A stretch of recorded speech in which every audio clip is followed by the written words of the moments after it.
নমস্কার, আমি বিক্রম। অজানা ভৌতিক রহস্য চ্যানেলে আরও একটি নতুন এপিসোডে আপনাদের সবাইকে স্বাগত। আজ আমি আপনাদের সাথে একটি সত্য ভৌতিক ঘটনা শেয়ার করব। আশা করি গল্পটা খুবই ভালো লাগবে।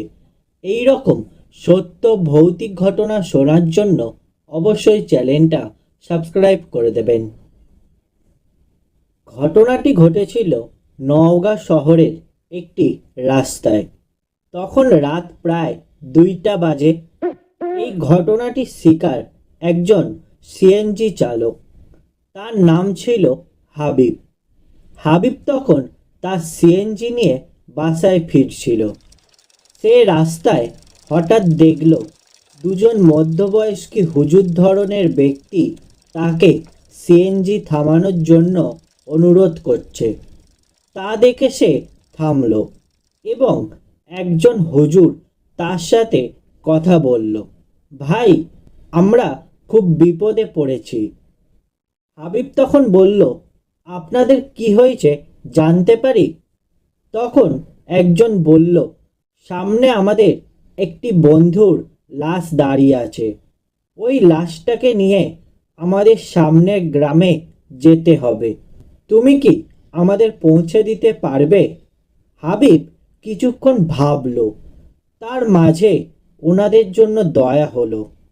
হাবিব বলল, আমি আপনাদের পৌঁছে দিব। তখন একজন হুজুর বলল, ধন্যবাদ তোমাকে। এটা বলে দুজন সিএনজিতে উঠে পড়ল।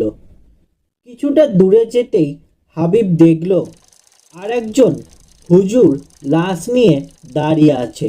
লাশটি কাপড় দিয়ে পেঁচানো। হাবিব ওনার সামনে এসে সিএনজিটা থামালো। এরপর দুই হুজুর নামলো এবং তারা তিনজনে মিলে লাশটি নিয়ে উঠল। তারপর তারা হাবিবকে সিএনজিটা চালাতে বলল আর একজন হুজুর ওর সাথে কথা বলতে থাকলো। সামনে গ্রামে যেতে কতক্ষণ লাগবে হাবিব? হাবিব বলল, প্রায় 40 মিনিট। তখন একজন হুজুর বললেন, তুমি পিছনের দিকে একদমই চাইবে না। লাশের অবস্থা বেশি ভালো না, দেখলে তুমি ভয় পাবে। হাবিব তখন বলল, আচ্ছা ঠিক আছে হুজুর। তারপর হাবিব সিএনজি চালাতে শুরু করলো। কিন্তু সে লাশ দেখার আকর্ষণ অনুভব করলো, কিন্তু সে সাহসও পেল না। এর 5 থেকে 6 মিনিট পর সে এক অদ্ভুত বাজে শব্দ শুনতে পারল। এক অজানা ভয় তাকে গ্রাস করল। সে তার মনের ভয় দূর করার জন্য সামনের লুকিং গ্লাস দিয়ে পিছনের দিকে চাইল এবং সে যা দেখল সে কোনোদিনও এরম দৃশ্যে ভাবতেও পারেনি।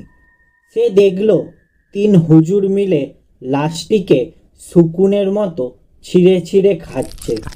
কেউ কলিজা তো কেউ বুকের রক্ত পান করছে।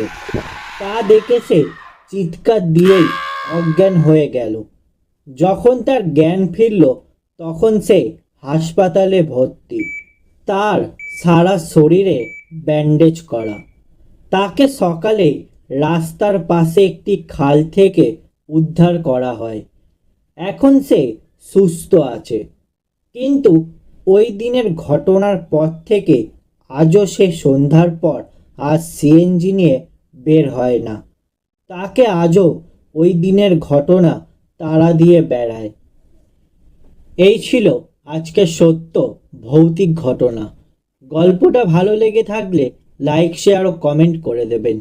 এই রকম সত্য ভৌতিক ঘটনা শোনার জন্য অবশ্যই চ্যানেলটা সাবস্ক্রাইব করে দেবেন।